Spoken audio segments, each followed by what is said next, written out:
It's a thrill and an honor to have the president and the CEO of Jewish Home Life Care with us today, and I know we're going to have a great discussion. Well, thank you. I'm looking forward to it.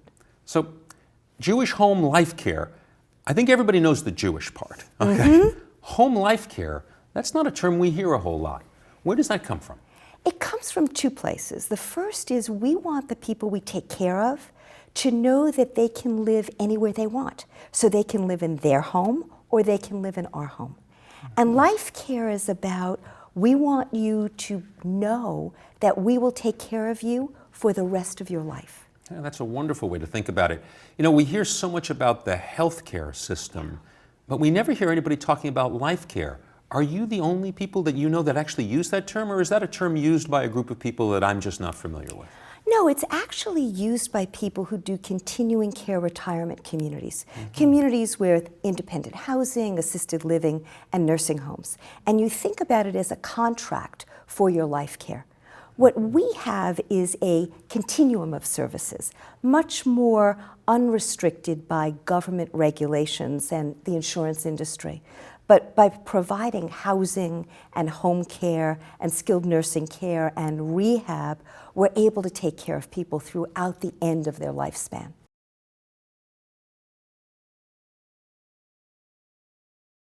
So many people are looking to technology in so many ways to manage costs and improve quality. The thing about technology is people tend to think technology is nanotechnology, high-tech heart-lung machines, some new whiz-bang kidney, device for diffusion, and I'm just guessing here. Okay, we're talking about a different kind of technology, maybe with a lowercase t as far as the patient is concerned, right, and a higher case t invisible in the system. Exactly. For us, if the technology is too scary, too overwhelming, the elder's not going to use it. No. And we've got a 70% compliance rating in terms of people who say they're going to use it every day or every other day and actually do. And the reason is severalfold. One is it's simple as you suggest. The second is they know that that nurse who they met is the one who's going to be, in fact, checking on them. And third is they really do get empowered.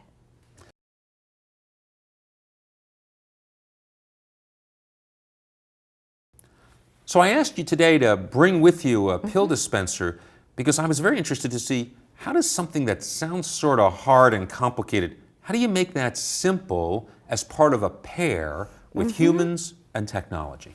So let me start out first with the story of a pair, which is always the mother and the daughter. Always. So one of our clients is 82, lives in New York, and her daughter's in California. And every night, her daughter would call and say, "Mom, how was your day?" And Mom would say, "It's okay, but I forgot to take my medication in the morning. But don't worry, honey, I took 2 at night." Right. And I don't need to tell you how many times her daughter the mom ended up in the hospital emergency room. The daughter eventually phones us and says, "Do you have anything for my mom?" And so we install in her mom's house something that looks like a Mediset. Now, a Mediset is what every senior has. Looks like a Jeopardy board to me. So if you think about a Mediset as being a plastic container that an elder will put their pills in, this is a computerized version of it. And so a nurse will come and fill all of these. So let's start with that.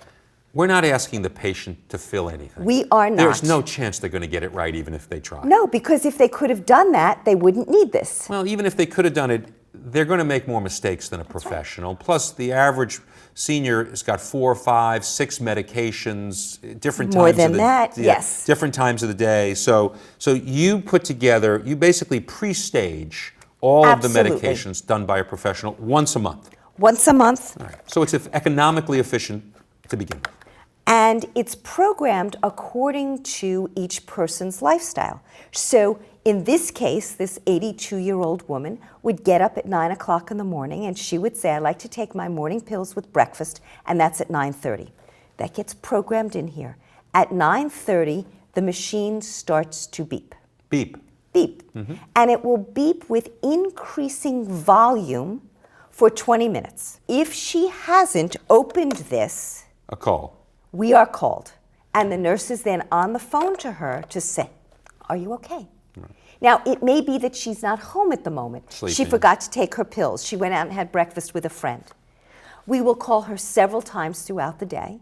And at some point, we will call the super of the building or whoever the emergency number is to make sure she's okay. You're going to get her back on track, or you're going to Exactly. put a check mark saying she's fine. That's right. And in 7 months that she's been on this woman has not been to the emergency room and has not been to the hospital. And that gets replicated every day with 100 patients.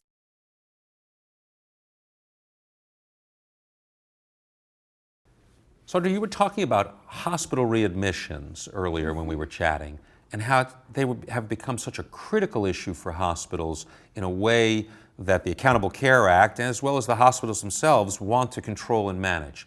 How can these kind of simple technologies make a Yes. difference? So I'll tell you a story about a gentleman who was 56 years old who had been back to the hospital a second time, in the span of just a couple of weeks for congestive heart failure. And when he was discharged the second time, as part of our pilot project with NYU, they called us and we had a nurse go to his house and they installed this Health Buddy.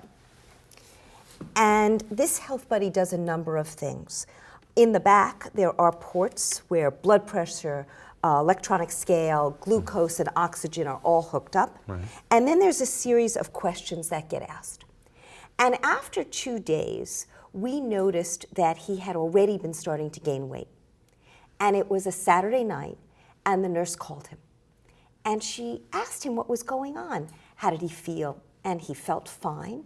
And in fact, he was very proud of himself because he was focused on losing weight. She was thrilled, and she said, how are you doing it? And he said, well, I've decided I'm only going to eat soup.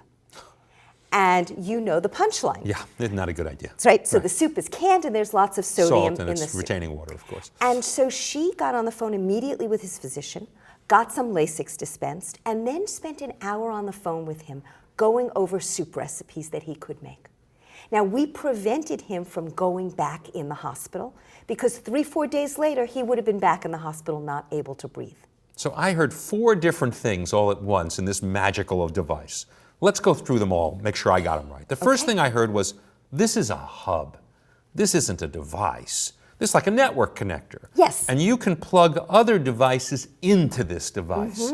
And that makes it much more powerful than it might otherwise appear in its little white clothing here. Yes. Okay? So that's the first thing. And because those connectors are standard, all kinds of things can be plugged in. A phone line, a blood pressure monitor, a USB. So this isn't like I need 64 different magical connectors, pretty much standard. So I heard that. And the second thing I heard was, this device has a screen that in large type asks me questions, like a survey. Yes. All right.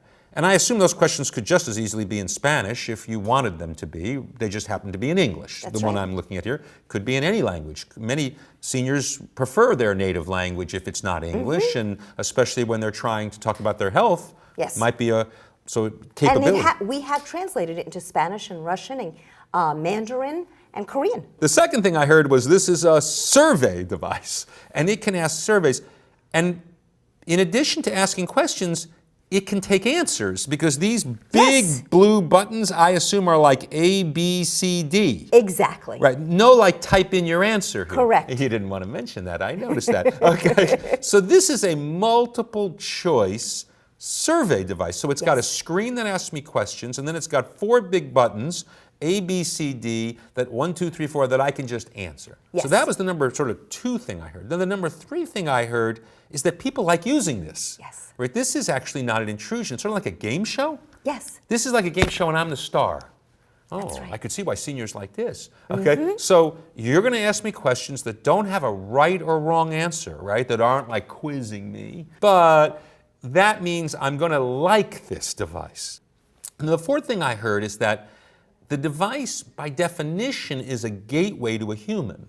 And I know that it's a gateway to a human. And so I know that when I'm inputting things into the device, I'm really talking to a human, maybe not immediately, she may not or he may not be right there, but I know they are going to see it reasonably soon. And so this device is a gateway. So let me see if I got it straight. It's a gateway, it's a game show, okay, it's a survey device, okay, and it's a hub.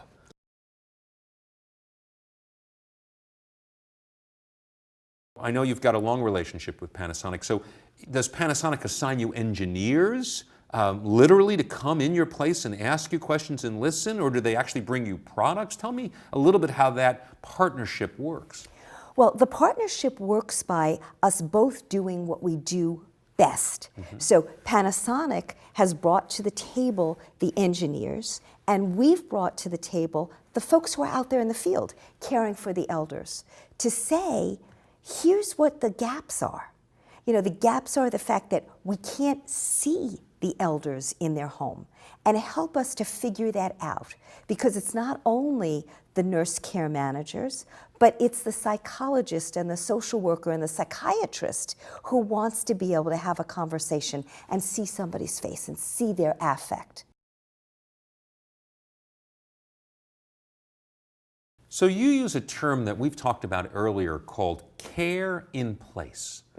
And care is different than sort of health providing in place. Right? So it's sort of a beautiful term to say, look, I can give you care in place without taking you out of your place. So many times in our healthcare system, sometimes a sick care system, we have to take you out of place. Why? Well, we don't have the right machinery, we don't have the right technology, we don't have the right staff, personnel. So much of healthcare is care out of place. Yes. You're talking about care in place. Is there resistance to that thought, as if care in place can't really be as good as care somewhere else?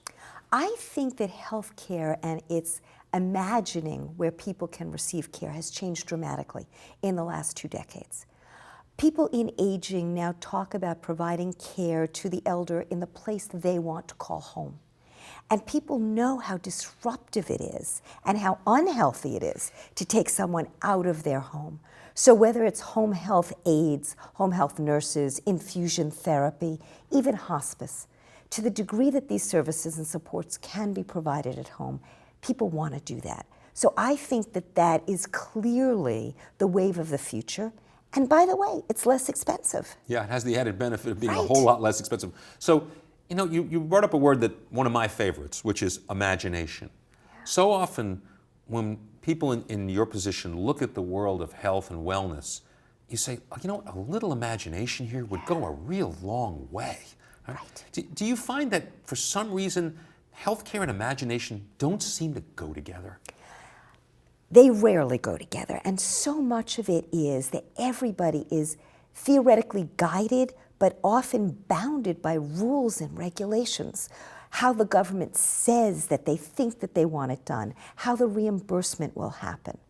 And if we could just say, clearly we want to do what's safe, and clearly we don't want to take risks with people's health, but if we could just bend the rules a little bit, we can imagine ways that we could really take better care of people in their homes. Yeah, I wanted to say thank you. That was a wonderful time we had together. I hope you enjoyed it as much as I did, because I learned all kinds of things, and I learned all the new words we're going to all have to invent together. Well, thank you, and I learned new ways that we can improve not only the technology, but the humanware that goes along with it. So thank you. You're very welcome.